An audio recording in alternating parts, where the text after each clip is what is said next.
আইপিএলের নতুন মৌসুম শুরু হলো মাত্র। টুর্নামেন্টে অংশ নেয়া 10টা দল প্রত্যেকেই একটা করে ম্যাচ খেললো। 5 দিনে 5টা ম্যাচ হয়েছে এবং এই 5 ম্যাচেই একটা প্যাটার্ন কিন্তু লক্ষ্য করা যাচ্ছে প্রবলভাবেই। প্রতিটি খেলায় যেই দলের ক্যাপ্টেন টস জিতেছেন সেই দল ম্যাচও জিতেছে। প্রতিটি টসজয়ী ক্যাপ্টেন প্রতিপক্ষকে আগে ব্যাটিংয়ে আমন্ত্রণ জানিয়েছেন, এরপর সেই রান তাড়া করে দলকে জিতিয়েছেন। তার মানে কি টস জিতলেই ম্যাচ জয়ের নিশ্চয়তা? না, না, অমনটা বলা যাবে না। কেননা আইপিএলের এই 5টা ম্যাচ হয়েছে ভিন্ন 5টা ভেন্যুতে। ফলে উইকেটের চরিত্রগত পার্থক্য রয়েছে এবং সেইখানটাতে এমন কোনো অবস্থায় এখন এই ভেন্যুগুলোতে নেই যে টস জিতলেই সেটা ম্যাচ জয়ের নিশ্চয়তা। ধরুন ডিউ ফ্যাক্টর ট্যাক্টর সেই সব কিছু বিবেচনা করে। সো ওইটা বলা যাবে না, কিন্তু একটা প্যাটার্ন তো নিশ্চিতভাবেই লক্ষ্য করা যাচ্ছে এবং সেই আলোচনাটা তো আমরা করতেই পারি। পার্থক্যের জায়গাও কিন্তু আছে। পার্থক্যটা কি জানেন? এইবারের আইপিএলের শুরুর 2 দিন যেমন খেলাটা হয়েছে তাতে করে কিন্তু রান বন্যার টুর্নামেন্টের প্রতিশ্রুতি ছিল। প্রথমবারের মতো আইপিএলে 300 স্কোর হবে সেই প্রতিশ্রুতির জায়গাটা প্রবলভাবেই ছিল। ভাই, টুর্নামেন্টের শুরুই যখন হয় প্রথম 2 দিনের ফার্স্ট ইনিংসে 200+ স্কোরে এবং সেকেন্ড ইনিংসে সেই স্কোর তাড়া করে জেতার মাধ্যমে বিরাট কোহলির আরসিবি জিতেছে, রোহিত শর্মার মুম্বাই ইন্ডিয়ান্স জিতেছে। ফলে সেই জায়গাটাতে 200 রান হচ্ছে, সেইটা তাড়া করে জিতে যাচ্ছে দলগুলো 300 রানের স্কোরের প্রত্যাশায়, তাই বাড়াবাড়ি আর কোথায়। অথচ এরপরে রান বন্যার আইপিএলটা রান খরার আইপিএলে রূপান্তরিত হয়ে যাওয়ার মতো অবস্থা। কেননা পরের 3 ম্যাচে ফার্স্ট ইনিংসে রান হয়েছে 127, 162 এবং আজকে 141। তো প্রথম ইনিংসেই তো খেলা শেষ হয়ে গিয়েছে। আজকেও যেমন দিল্লি ক্যাপিটালস এই লখনৌ সুপার জায়ান্টসকে ফার্স্ট ইনিংসে ওই 150-র মধ্যে আটকে রেখে নিজেদের জয়টা এক অর্থে নিশ্চিত করে ফেলে এবং সেই জয়টা তারা পেয়ে যায় 17 বল হাতে রেখে 6 উইকেটে। 17 বল হাতে রেখে 6 উইকেটে জিতেছে প্রতিপক্ষকে 141 রানে আটকে রেখে। এইটা বললে জয়টা যতটা সহজে এসেছে বলে মনে হয়, দিল্লির জয় কিন্তু আসলে অত সহজে আসেনি। কিন্তু শেষ পর্যন্ত এত সহজে তারা আসলে জিতে গেলটা কিভাবে, কোনটা টার্নিং পয়েন্ট, তা নিয়ে এই আলোচনাটা করছি। আমার সঙ্গে আপনি মিলিয়ে নিতে পারেন। হ্যাঁ, লখনৌ সুপার জায়ান্টসকে 141 রানে যখন তারা আটকে দিয়েছে তখনই তারা জয়ের ব্যাপারে কনফিডেন্ট থাকাটা খুবই স্বাভাবিক দিল্লি ক্যাপিটালসের। কিন্তু সেই আত্মবিশ্বাসটা নড়বড়ে হয়ে যায় যখন পাওয়ার প্লেতেই তারা 4-4টা উইকেট হারিয়ে ফেলে। কেএল রাহুলের উইকেট হারায়, নীতিশ রানার উইকেট হারায়, পাথুম নিশাঙ্কার উইকেট হারায় এবং অক্ষর প্যাটেলও যখন বোল্ড হয়ে যান, ওই 4 উইকেট হারানোর মধ্যে দিয়েই কিন্তু 26 রানে মনে 4 উইকেট তারা হারিয়েছিল। তখন ওই 142 রানের টার্গেটটাকে অনেক বড় মনে হচ্ছিল। তখন মনে হচ্ছিল যে লখনৌ সুপার জায়ান্টস একটা লো স্কোরিং থ্রিলার না উপহার দিয়ে ম্যাচটা জিতে নেয়। কিন্তু ভাই, তাদের আসলে একটা বোলার শর্ট ছিল। কেননা তাদের ওই ব্যাটিং বিপর্যয়ের জন্য ইম্প্যাক্ট সাব হিসাবে ব্যাটসম্যান নামিয়ে দিতে হয়েছে এবং সেই ব্যাটসম্যান নামানোর কারণে একটা স্পেশালিস্ট বোলার যে তাদের কম, সেইটা তাদেরকে ভুগিয়েছে। যেই কারণে এই শুরুর নড়বড়ে অবস্থাটা যখন সামলে নিয়েছে দিল্লি ক্যাপিটালস, এরপরে আর সেইটার জবাব লখনৌ সুপার জায়ান্টসের কাছে ছিল না। হ্যাঁ, ডেফিনেটলি এখানটাতে সামির রিজভী এবং ট্রিস্টান স্টাফসকে ক্রেডিট দিতে হবে, যারা 76 বলে একটা অবিচ্ছিন্ন 119 রানের পার্টনারশিপ গড়েছেন।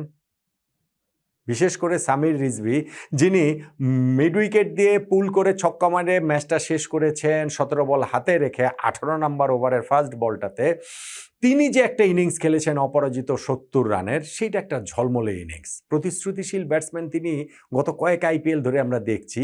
সেই প্রতিশ্রুতির অনুবাদ কি ধারাবাহিকভাবে অবশেষে এই আইপিএলে হবে? শুরুটা তিনি যেভাবে করেছেন, যে রেসপন্সিবল একটা নক খেলেছেন সামির রিজভী এই দিল্লি ক্যাপিটালসের হয়ে, তাতে করে কিন্তু অমন আশা করা যেতেই পারে। ট্রিস্টান স্টাফসও 32 বলে অপরাজিত 39 রানের ইনিংস খেলেছেন, যথার্থ সঙ্গ দিয়েছেন এবং তাদের ওই পার্টনারশিপে কিন্তু শুরুর নড়বড়ে অবস্থা কাটিয়ে দিল্লি ক্যাপিটালস শেষ পর্যন্ত সহজেই জিতে গেল। এবং ওইখানটাতে আমি যেটা বলছিলাম যে ব্যাটিং বিপর্যয় যে হয়েছিল লখনৌ সুপার জায়ান্টসের, এবং সেইখানটাতে যেহেতু তাদের ইম্প্যাক্ট সাব হিসেবে ব্যাটসম্যান নামাতে হয়েছে, বোলার একটা স্পেশালিস্ট শট ছিল, সেইটা টার্নিং পয়েন্টের দাবিদার আপনি বলতে পারেন। এখন লখনৌ মাত্র 141 রানে আটকে গেলে কেন? এইখানটাতে আমার মনে হয় 2টা ফেজ রয়েছে। একটা হচ্ছে গিয়ে ওই যে 5 বলের মধ্যে 2টা উইকেট হারানো এবং আরেকটা হচ্ছে 8 বলের মধ্যে 4টা উইকেট হারানো। হ্যাঁ, পাওয়ার প্লেতে তারা 2 উইকেট হারিয়ে ফেলেছিল, কিন্তু রানও তো খারাপ হয়নি, 48 রান হয়েছে। এখানে ভেরি আনফরচুনেট ঋষভ পান্টের উইকেটটা, যিনি নন স্ট্রাইকিং এন্ডে ছিলেন, ওই স্ট্রেট ড্রাইভ করেছিলেন যে মিচেল মার্শ, সেখানে বোলারের হাতে লেগে স্ট্যাম্পের মানে বেলস পড়ে যায় এবং একটুখানি ক্রিজের বাইরে থাকার কারণে ঋষভ পান্ট রান আউট হয়ে গেলেন খুবই আনফরচুনেট ওয়েতে। আর এরপরে এইডেন মার্কার অক্ষর প্যাটেলকে ছক্কা মেরে পরের বলটাতে তিনি বোল্ড হয়ে যান। ওই 2টা উইকেট শুরুতে তাদের পড়ে গেছে পাওয়ার প্লেতে, কিন্তু আমি এই 2 উইকেটের কথা বলছি না। আয়ুষ বাদন এরপরে আউট হয়েছেন সেটাও না, আমি বলছিলাম যে পরপর 2 ওভারে 4-5 বলের মধ্যে যে তারা নিকোলাস পুরান এবং মিচেল মার্শের উইকেট দুটো হারালো। স্পেশালি নিকোলাস পুরানকে যেইভাবে লুঙ্গি এনগিডি অফ কাটার দিয়ে বিভ্রান্ত করে বোল্ড করেছেন, বেচারা নিকোলাস পুরান, তিনি তো আসলে স্ট্রেইটই খেলতে চেয়েছিলেন, কিন্তু বলের একেবারে ভুল লাইনে গিয়ে ওই স্লোয়ারটাতে এমনভাবে তিনি বিভ্রান্ত হয়েছেন যে সেইখানটাতে বোল্ড হয়ে যান। আর নেক্সট ওভারটাতে 30s ঘরে পৌঁছে যাওয়া সেট হওয়া ব্যাটসম্যান মিচেল মার্শ, তিনিও যখন কুলদীপ যাদবের বলটাতে তিনি আউট হয়ে গেলেন, ওই জায়গাটাতে 71 রানে 5 উইকেট হারিয়ে ফেলল লখনৌ সুপার জায়ান্টস। তারা এরপরেও একটুখানি চাইছিল যে ইম্প্যাক্ট সাবটা রেখে দিতে ব্যাটসম্যানের ক্ষেত্রে, মানে একজন স্পেশালিস্ট বোলার তো রাখবে, কিন্তু সেটা তারা করতে পারেনি, কেননা 6th উইকেট চলে যাওয়ার পরে ওইখানটাতে তাদের শাহবাজকে নামিয়ে দিতে হয়। রানটা হচ্ছিল, খারাপ হচ্ছিল না ওই পার্টনারশিপ এখানে আব্দুল সামাদের সঙ্গে শাহবাজে, কিন্তু এরপরে গিয়ে যে ঘটনাটা ঘটলো যে 8 বলের মধ্যে 3 রান তুলতেই শেষ 4টা উইকেট লখনৌ সুপার জায়ান্টস হারিয়ে ফেলে। তাদের স্কোরটা ওই সময় সামাদ যেভাবে স্পেশালি তিনি ব্যাটিং করছিলেন, আর যেহেতু ইম্প্যাক্ট সাব নামিয়েছে, তারা এই জায়গাটা থেকে মনে হচ্ছিল যে অন্তত পক্ষে 160-65 রানে তারা পৌঁছে যেতে পারে। কিন্তু যেটা বললাম যে বাউন্ডারিতে দুর্দান্ত একটা ক্যাচ, স্ট্রেইট ছিল, কিন্তু তারপরে এত দ্রুত বলটায় এসেছিল আমাদের ব্যাট থেকে, স্ট্রেইট এসেছিল ডেভিড মিলারের দিকে, তিনি যে ক্যাচটা ধরেছেন না, ওইখানটাতেই তাদের বিপর্যয়ের শুরুটা, মানে শেষের বিপর্যয়ের শুরুটা হলো। এরপরে 8 বলের মধ্যে 3 রান তুলতেই শেষ 4টা উইকেট হারিয়ে ফেলে। 8 বল অব্যবহৃত রেখেই 141 রানে Lucknow super giants all out হয়ে যায়। সেই রান তাড়া করে দিল্লি ক্যাপিটালস জিতে গিয়েছে 6 উইকেটে।